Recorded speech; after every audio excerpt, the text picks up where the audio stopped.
Oras ng makihula, makisaya at manalo ng papremyo dito sa Family Feud.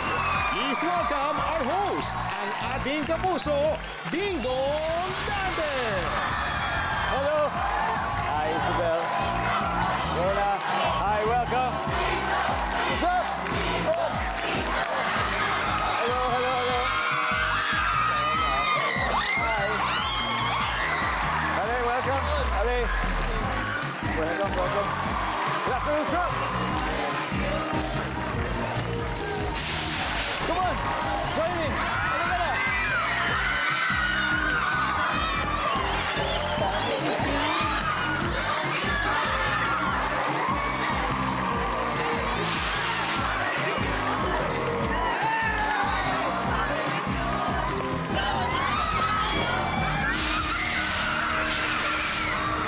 Enjoy!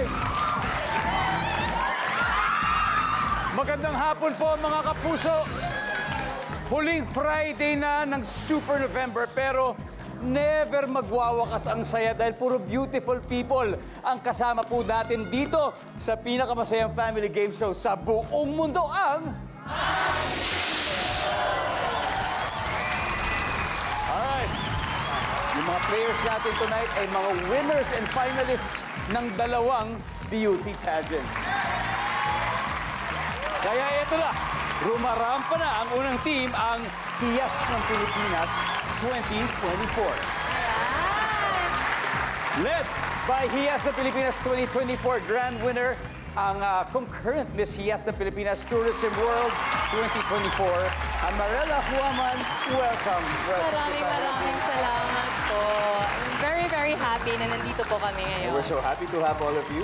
Ayan. Sino-sino ba makakasama? Ayun nga, mga kapuso. Ako po, si Marela Woman. Ako po yung Hiyas ng Pilipinas Grand Winner and also Miss Tourism World Philippines. Galing po ako sa syudad ng Coronadal City, sa South Cotabato. South sa Mindanao. Cotabato.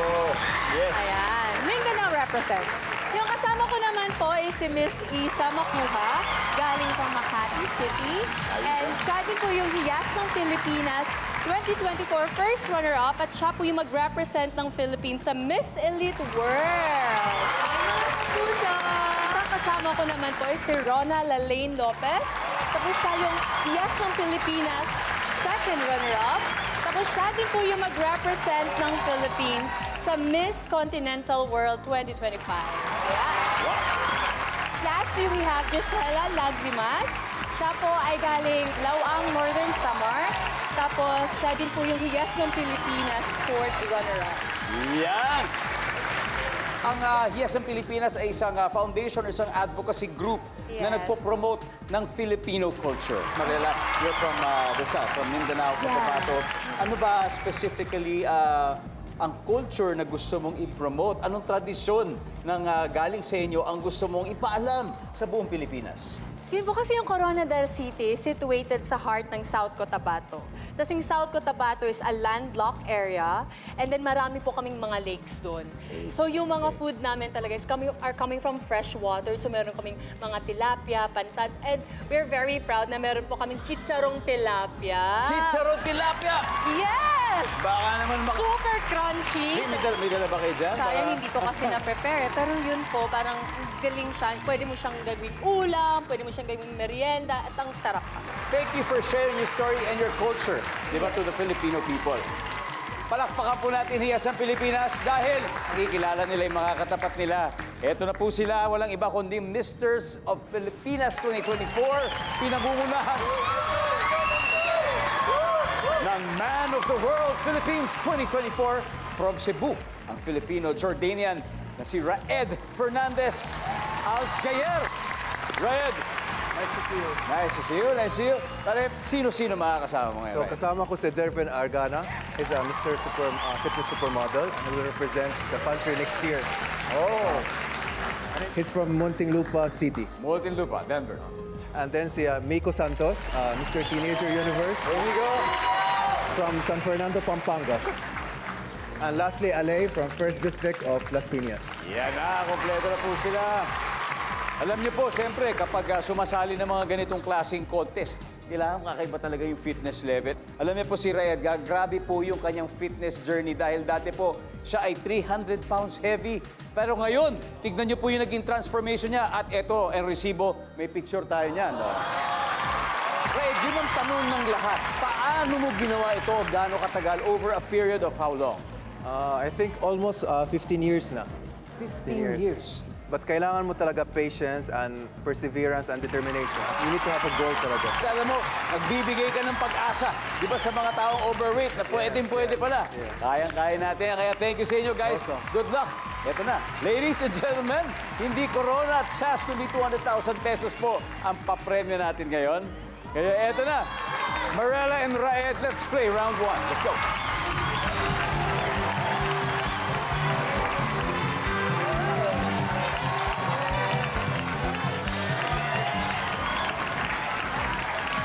Good luck. Nag-survey kami ng 100 Pinoy and the top 6 answers are on the board. Ito nasa lamay ka.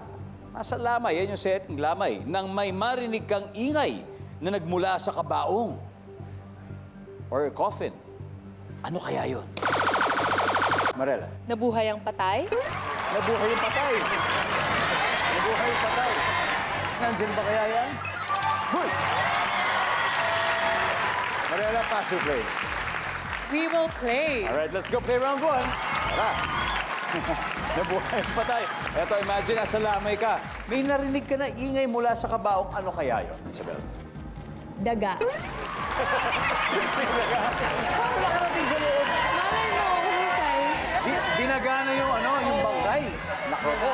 Survey says, Yeah! Rona, ano pa kaya meron sa loob? Ba't kaya umingay yung kabaong? Umiiyak.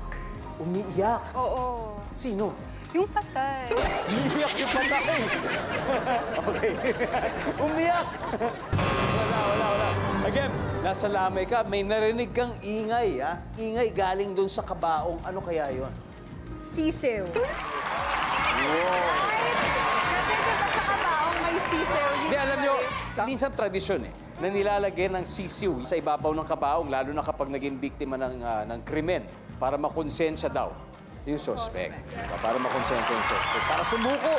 Nandyan ba ang sisiw? Marela, nasa lamay ka, may narinig kang ingay mula sa kabaong. Ano kaya yun? May pusa. Kung may daga, baka may pusa. Oh, partner kasi sila. Survey says... Isabel, ano pa kayo meron? May speaker. Speaker? Siyempre, kailangan niya ng music. Okay. May Bluetooth speaker doon sa loob. Andiyan ba yan sa survey? Wala. Yeah, I like that answer. Boys, time to huddle. May lamay, may narinig kang ingay sa loob ng kabaong. Ano kaya yun, Rona? Huni ng ibon. Oh, yung huni ng ibon. Pwede, nasa loob. Ano yun? May sound pa talaga. Nandiyan ba yan, services? Wala. Anyway, eto na. Misters of Filipinas. Ale, ano kaya to? Ano kaya ang ingay na narinig mo sa kabaong? Ahas. Ahas, inaahas na. Nico? Magnanakaw. Pwede. Nasa loob ng kabaong yung magnanakaw. Alright. Denver? Aso, sige. Aso. Aso. Okay, Raed. Again, nasa lamay ka, may narinig kang ingay na nagmumula sa kabaong. Ano kaya yun? Feeling ko talaga ahas. Feeling ko nila ahas. Ito na ba yun? Kung tama po sila, makukuha nilang round na to. Survey, pakita mo nga nandyan ba ang ahas?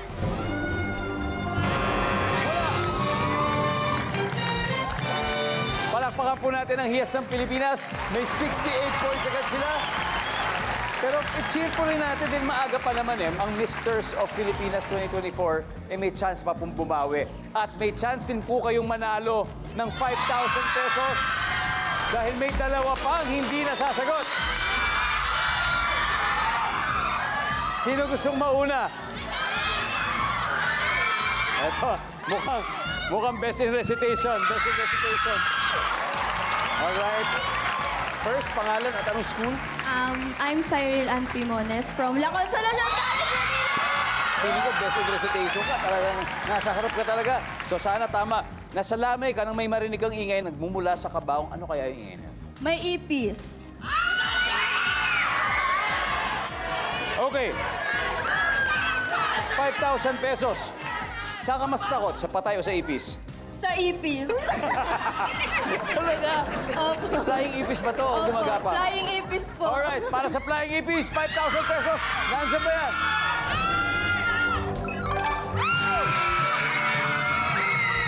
Congratulations. You may go back to your seat. Anyway, let's see. May isa pang hindi nasasagot. Number 3, please. Crying relatives. Nakatutok pa rin kayo dito sa Family Feud. Matindi pa rin po ang game natin ngayon. Pareho po kasing fierce ang dalawang teams na naglalaban. Kasing fierce ng iba't ibang wild animals na tampok po natin tuwing Friday sa Amazing Earth. Kaya mamaya, don't miss. Huwag niyo pong kalilimutan. Isa na namang thrilling episode po ng Amazing Earth. 9:30 p.m. Siyempre dito lang po sa GMA. And, recap muna tayo ng scores. Ang nakakapuntos pa lang ang Hiyas ng Pilipinas. May 68 points na sila. Pero ang Gentlemen ay hahabol sa round na ito. Kaya, eto na, tuloy-tuloy po ang battle with Miss Elite Philippines 2024 and Mr. Fitness Supermodel World Philippines 2024. Isabel and Denver, let's play round 2.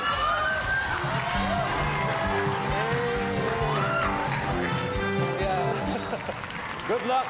Eto na po ang tanong. Top 7 answers are on the board.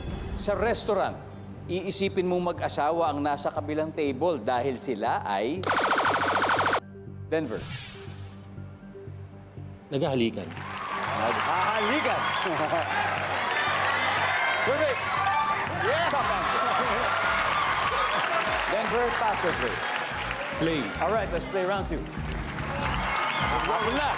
Sa restaurant, iisipin mo, mag-asawa siguro yun nandun sa kabilang mesa. Kasi sila ay blank. Ano ginagawa nila? Kumakain. Kumakain. Pwede naman pinsan din, di ba? Kumakain din. Pinsan. Survey says, Wala. Ale, sa restaurant, iisipin mo, ito mag-asawa to nasa kabilang table kasi sila ay blank.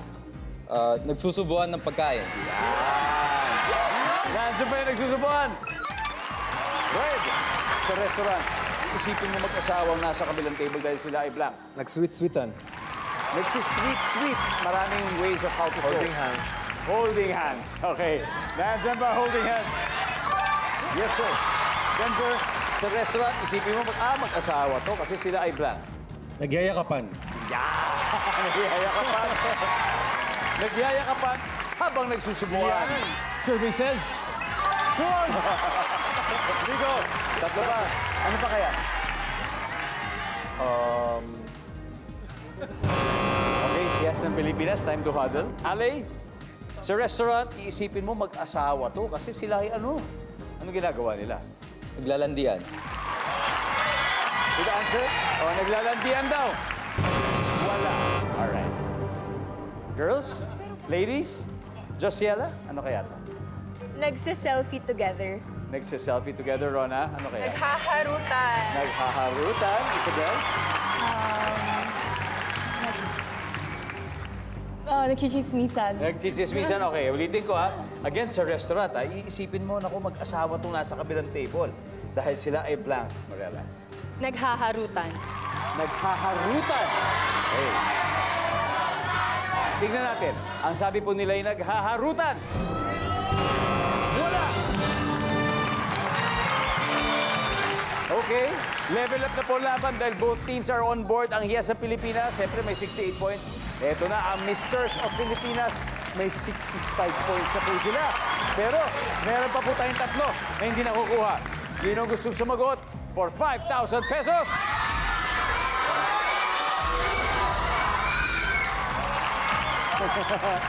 Best in recitation. Hello, what's your name? Hi, I'm Hershey Villar Valdez po. From? From Montalban po!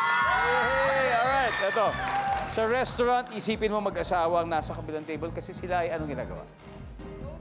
Sila ay Magkatabi po. magkatabi. Yes, magkatabi. O, tama. O, sige, tingnan natin magkatabi. Hoy! Akala ko na. Congratulations. Congratulations.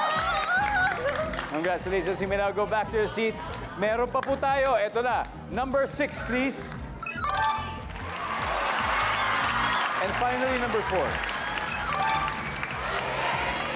Oh, sa lahat po ng netizens na miyembro ng Team Comment dito sa Family Feud livestream, thank you so much. Special mention po sa inyo dyan sa Basilisa, Dinagat Island. Thank you very much. Sa mga taga Buena Vista, Guimaras, thank you. Maraming salamat po sa inyo. Sa mga taga Concepcion, Iloilo. Ayan. Ilagan City, Isabela. Nagko-comment. Bae, Laguna, pati na rin po sa mga OFWs natin dyan po sa Farwania, Kuwait. Maraming salamat. Newmarket, Ontario, Canada, and Derby, Western Australia. Thank you very much for watching. Sana po, napapasaya po namin kayo araw-araw. Naman. Kaya ito na, balik tayo sa game. Pero recap muna, Hiya sa Pilipinas, 68 points. Balik sila. At Mr. sa Pilipinas, 65. Kaya ito na, up next, Rona and Nico. Let's play round 3.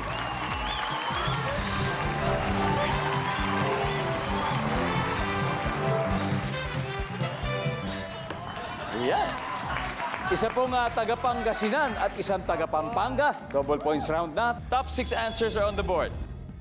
Name something na araw-araw mong ipinapasok sa iyong bibig. Rona. Candy. Candy, sabi ni Rona. Survey says, Wow! Because ang candy ay kasama sa pagkain. Rona, pass or play? Play. All right, we're gonna play. Let's go. Round 3. Josiela, name something na araw-araw mong ipinapasok sa iyong bibig. Toothbrush. Toothbrush. So, Ray, nandiyan ba si toothbrush? Of course. Marela, something na araw-araw mong pinapasok sa iyong bibig. Daliri. Daliri, pag kumakain, gamit ang kamay. O, di ba? Nandyan ba ang daliri? Wala. Isabel, something na araw-araw mong pinapasok sa iyong bibig. Kutsara. Kutsara. Kung kasi, nagkakamay. Ito naman, nagkukutsara. Nandyan ba ang kutsara? Yep. 3 more to go, Rona. Something na araw-araw mong pinapasok sa iyong bibig. Sigarilyo. Sigarilyo. Oh, sa mga smokers, di ba? survey says, Wala. Guys, time to huddle. Josiela, name something na araw-araw mong pinapasok sa iyong bibig. Baso. Para Baso. uminom ng tubig. Pag uminom. Right? Oh, sabagay. survey says, Walang baso. Okay, Misters of Filipinas, Alay, something na araw-araw mong pinapasok sa iyong bibig. Pustiso. Shoutout sa lola ko. Ano pangalan ng lola mo? Shoutout sa dalawa kong lola. Isa si Loli Ruasol, saka po si Alicia Del Rosario. Yan, hello po sa Love inyo. you. Hello po sa inyo. Thank you for watching Family Feud. Nico, Tubig. tubig. Denver, araw-araw pinapasok ko sa iyong bibig. Daliri. Daliri. Pero Ed, something na araw-araw pinapasok ko sa iyong bibig. Kailangan talaga natin tubig every day. Tubig. Diba, napakahalaga ng tubig sa ating katawan. Minsan kahit walang pagkain, basta may tubig, ay ilang araw ay magsusurvive tayo. Nandyan po ba ang tubig? Survey says,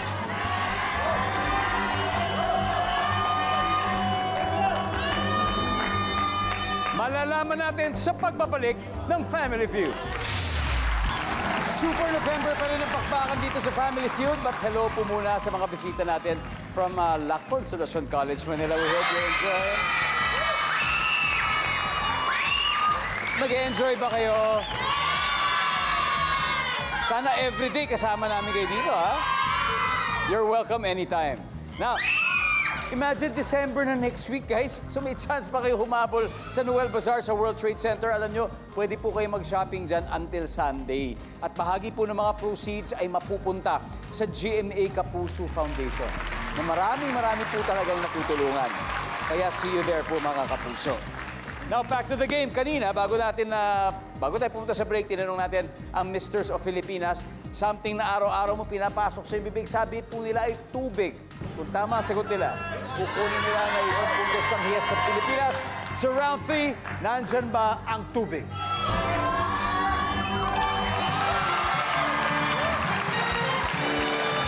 Let's see kung ano pa yung mga hindi nahulaan.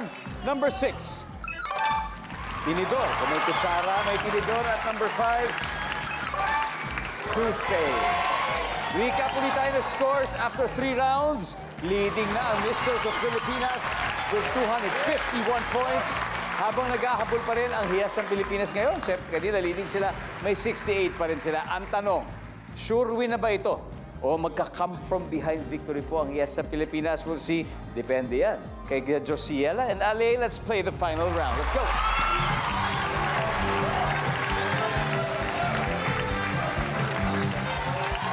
Triple points. Good luck. Top 4 answers are on the board. Bukod sa damit, anong madalas i-donate sa mga nasunugan? Go. Ale. Dilata. Bukod sa damit, delata. Pagkain. Top answer, Ale. Pass or play? Play. Let's play the final round. Ito na. Final na. Raed. Bukod sa damit at pagkain, ano pa ang madalas i-donate sa nasunugan? Mga drinks. Drinks, tubig. Drink, tubig. Naku, napakahalaga niyan. Nandiyan ba ang tubig or drinks? Wala. Denver, bukod sa damit, ano madalas i-donate sa mga nasunugan? Unan. Unan. Sa bagay, wala ka. Para sila makakatulog, di ba? May hihirapan pag walang unan. Walang unan. Girls, and to Hadal Migo, ano pa kaya? Chinelas. Chinelas. Nandiyan ba ang chinelas? Yes! Humor! Ale! Bukod sa damit, ano pa ang madalas i-donate sa mga nasunugan? Pera. Pera! Survey says, yes! One more, for the win. Isa na lang. Bukod sa damit, ano pang madalas i-donate sa mga nasunugan, Red? Yung panggamit ng hygiene, mga like sabon or mga... Hygiene stuff, mga sabon. Ha? Toiletries. Services. Wala. Eto na. Ito pagkakataon ninyo na, girls. So, Ciela, bukod sa damit, ano madalas i-donate sa mga nasunugan? Kumot. Kumot. Rona. First aid kit. First aid kit, Isabel. Banig. Banig. Wala. One more to go.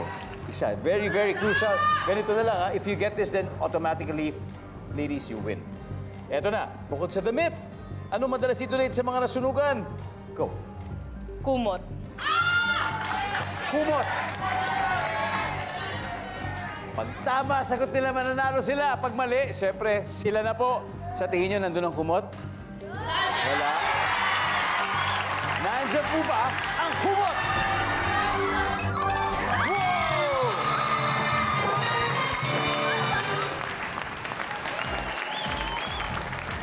Dahil dyan, eto na po ang ating final score. Hiyas ng Pilipinas 2024, 365 points. Misters of Pilipinas, siyempre 251 points.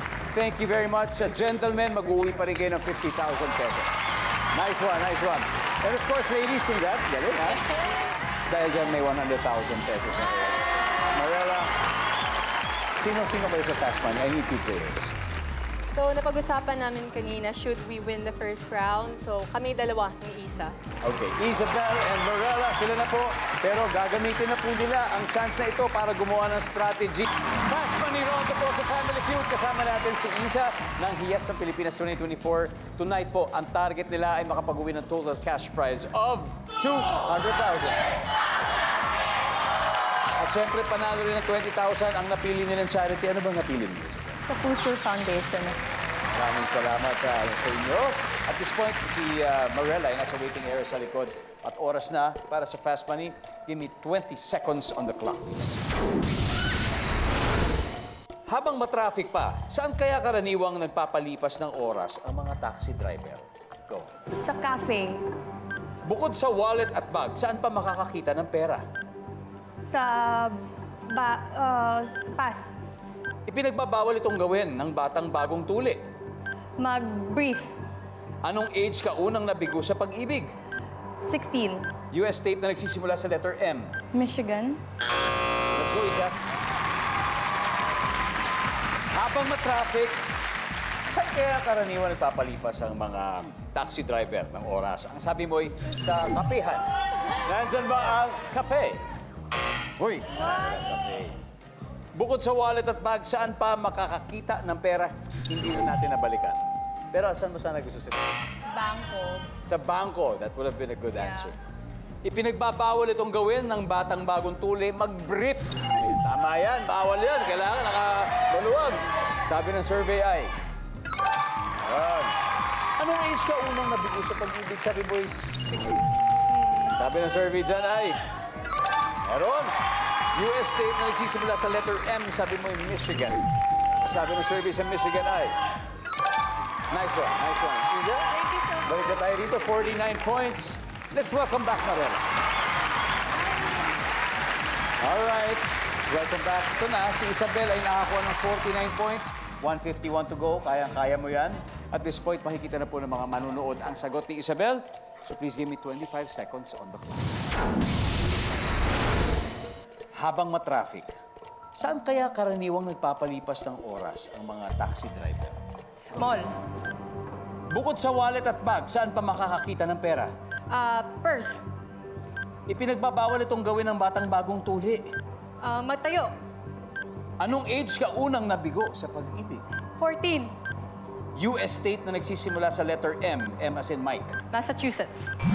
Let's go, Mariela. We need 151 points to get that additional 100,000. Habang matraffic, saan karaniwang nagpapalipas ng oras ang mga taxi driver? Sabi mo sa mall. 2-in-1 na yun. Malamig na, baka may pasahero pa. Sabi ng survey ay, wow. Ang top answer dito ay tapat ng karinderya. Karinderya. Bukod sa wallet at bag, saan pa makakakita ng pera? Sabi mo sa purse. Ang sabi ng survey ay, ang top answer dito ay bulsa. Number 2, bangko. Number 2, bangko. Ipinagbabawal gawin ng batang bagong tuli. Ang sabi mo ay tumayo. Ang sabi ng survey dyan ay, uy, ang top answer ay tumakbo o maglaro. Anong age ka unang nabigo sa pag-ibig? Sabi mo ay 14. Sabi ng survey, yan. Ang top answer dito ay 18. 18 years old. US state na nagsisimula sa letter M. Sabi mo ay Massachusetts. Ang sabi ng survey ay, yan. Ang top answer ay Michigan. Nakuha mo? Congratulations pa rin. Nanalo pa rin kayo ng 100,000 pesos, ladies. Gentlemen. Nako, eto na po. Muli, congratulations sa Hiyas ng Pilipinas. May 100,000 pesos kayo. At maraming salamat po muli sa inyo. Guys, thank you very much. Maraming salamat muli sa inyo. Sana ay makabalik muli and then this time, makukuha nyo ulit ang jackpot. You will, of course, definitely. Alam nyo, best time ever talaga dito araw-araw, hindi lang ngayong Super November, kaya walang bibitil, mga kapuso. Maraming salamat, Pilipinas. Ako po si Ding Dong Dantes, araw-araw na maghahatid ng saya at papremyo, kaya makihula at manalo dito sa Family Feud.